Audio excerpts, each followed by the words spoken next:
رحیم شروع اللہ کے بابرکت نام سے جو بڑا مہربان اور نہایت رحم والا ہے۔ السلام علیکم۔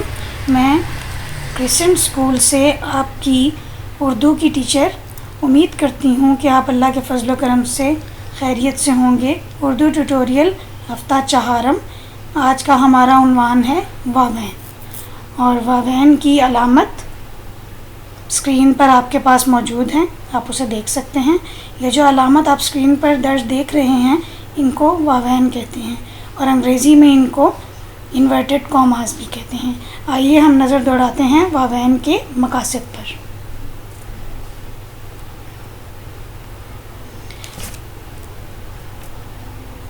واوین کے مقاصد، طلبہ سبق کے اختتام پر اس قابل ہوں گے کہ والدین واوین کی علامت کی پہچان کر سکیں گے،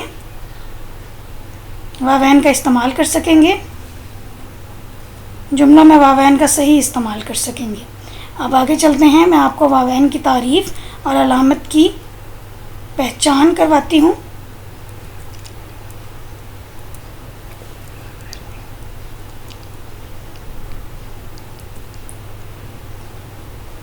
کسی کی کہی ہوئی بات کو لکھتے وقت اس کے شروع اور آخر میں یہ علامت یا یہ نشان لگایا جاتا ہے، یا کسی کہاوت یا بڑی شخصیت کے قول کو لکھنا ہو تو واوین لگاتے ہیں۔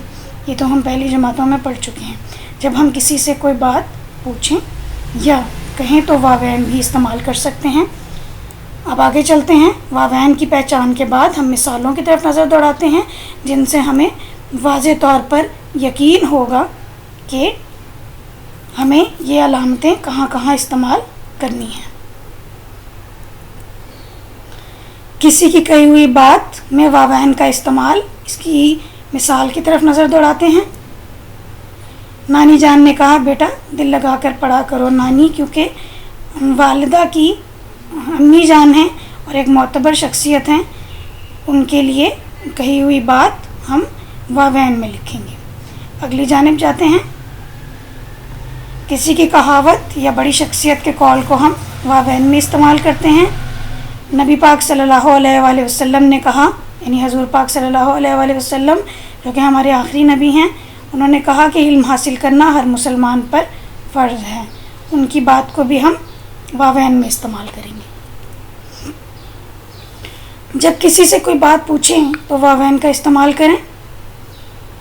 ابا جان چونکہ والد کی حیثیت رکھتے ہیں، ایک بڑی شخصیت ہیں ہمارے لیے، ہمارے گھر کے سربراہ ہیں، ان کی بات کہی ہوئی بات کو، یعنی احمد کیا تم بازار سے سامان لائے ہو، اس کو ہم واوین میں استعمال کریں گے۔ اب آگے چلتے ہیں اور آپ کو بتاتے ہیں کہ ہم نے ان علامات کی ادائیگی کو تفویض یعنی اسائنمنٹ سے روشناس کرواتی ہوں۔ اس پیراگراف کو پڑھیے اور ضروری جگہوں پر واوین لگائیے۔ آپ نے اس پورے پیراگراف کو اچھے طریقے سے پڑھنا ہے، اس کا مطالعہ کرنا ہے اور ضروری جگہوں پر واوین لگانی ہے۔ آگے چلتے ہیں،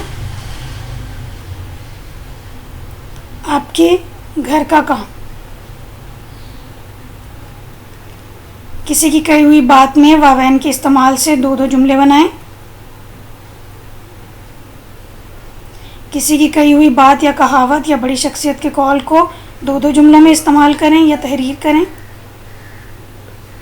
جب کسی سے کوئی بات پوچھیں تو واوین کا استعمال کریں دو جملوں میں۔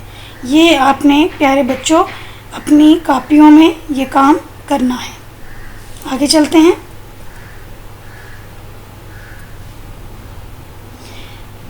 آپ کے لیے دعا کی طلبگار ہوں۔ بہت شکریہ، اللہ حافظ۔